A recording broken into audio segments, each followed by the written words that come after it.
105 టీఎంసీల నీటి నిల్వ సామర్థ్యం కలిగినటువంటి తుంగభద్ర ప్రాజెక్టుకి సంబంధించినటువంటి మొత్తం 33 గేట్లలో 19వ గేటు రాత్రి సుమారు 11 గంటల సమయానికి కొట్టుకుపోయినటువంటి పరిస్థితుల్లో మన ముఖ్యమంత్రి చంద్రబాబు నాయుడు గారు వెంటనే స్పందించి వెంటనే జలవనరుల శాఖ మంత్రిగా నాతో అదేవిధంగా మా కార్యదర్శి మా ఈఎన్సీ ఇంజనీరింగ్ అధికారులందరితో కూడా ఆయన సమీక్ష జరిపి కర్ణాటక అధికారులతోటి మరి సమన్వయం ఎప్పటికప్పుడు చేసుకుంటూ అందులో భాగంగా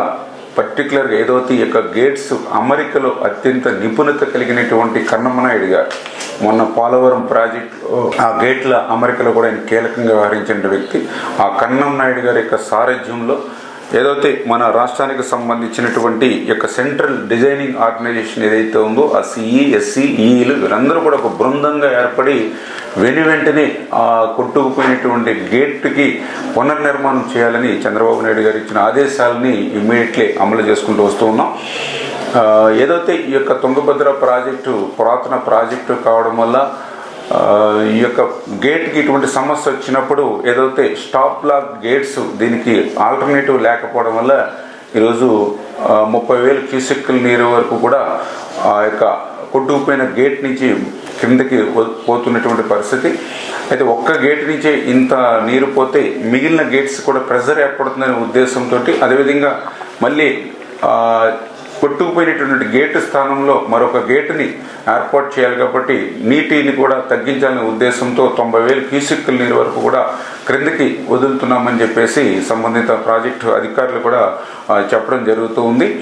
ఏదైతే ఈ యొక్క కొట్టుకుపోయినటువంటి గేట్ సైజు చూస్తే 60 అడుగులు ఇంటూ 20 అడుగులు. అయితే అంత గేట్ని మనం ఇమీడియట్లీ స్టాప్ లాక్ గేట్గా మనం తయారు చేసి పెట్టలేం కాబట్టి దాన్ని ఇప్పుడు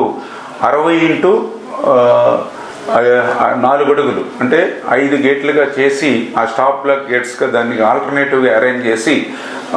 కంట్రోల్ చేస్తామని చెప్పేసి అధికారులు చెప్పడం జరిగింది. దీనివల్ల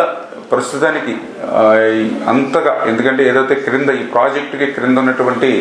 ఏదైతే కర్నూలు కడప అనంతపూర్ అంటే ఏదైతే హై లెవెల్ కెనాల్ లో లెవెల్ కెనాల్ కేసీ కెనాల్కి సంబంధించిన ఆయకట్లు ఏవైతే ఉన్నాయో ఇమ్మీడియట్లీ ఇప్పుడు అంత వాటర్ ఇబ్బంది అయితే ఉండదు. ఎందుకంటే ఏదైతే దీని యొక్క తుంగభద్ర ఫుల్ కెపాసిటీ 1633 అడుగుల వరకు. కానీ దీని యొక్క కెనాల్స్ చూసినట్లయితే 1585 లెవెల్కే కెనాల్స్కి వాటర్ వెళ్తుంది కాబట్టి ప్రస్తుతానికైతే త్రాగునీరుకి కానీ సాగునీరుకి కానీ మనకున్నటువంటి జిల్లాలకి సమస్య లేకపోయినప్పటికీ ఈ యొక్క నీటిని నిల్వ చేసుకునేటువంటి సామర్థ్యం తగ్గిపోతుంది కాబట్టి అంటే 105 టీఎంసీల నుంచి 50-40 టీఎంసీలకు వచ్చేస్తుంది కాబట్టి ఫ్యూచర్లో ప్రాబ్లం వస్తుంది కాబట్టి ఈ స్టాప్ లాక్ గేట్స్ ఏవైతే ఉన్నాయో ఇది ఒక 2-3 డేస్లోనే ఇది కంప్లీట్ చేసుకుని రేపు ఫోర్కాస్ట్ కూడా చూస్తే ఆగస్టు 15 తర్వాత మళ్ళీ వర్షాలు వచ్చి మళ్ళీ ఇన్ఫ్లో కూడా ఈ తుంగభద్రకు వస్తుంది కాబట్టి ఈ ఆగస్టులోనే మళ్ళీ ఆ 105 టీఎంసీల నీటిని కూడా నిల్వ చేసుకునేటువంటి అవకాశం ఉందని చెప్పేసి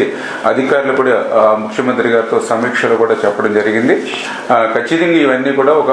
టీం వర్క్గా యుద్ధ ప్రాతిపదికన ఎప్పటికప్పుడు రివ్యూ చేసుకుంటూ క్లోజ్ మానిటరింగ్ చేసుకుంటూ వెళ్తామని చెప్పి తెలియజేసుకుంటూ ఎందుకైనా ముందు జాగ్రత్త చర్యలుగా అక్కడ కర్నూలు కలెక్టర్ గారితో అదేవిధంగా ఆ యొక్క ప్రాజెక్టు కింద ఉన్నటువంటి ఏదైతే కౌతాలం కోసింగి మంత్రాలయం నందవరం ఏదైతే మండలాలు ఉన్నాయో వారి ప్రజలందరినీ కూడా కొంత అప్రమత్తంగా ఉండడం అదేవిధంగా ఏదైతే ఈ క్రింద శ్రీశైలం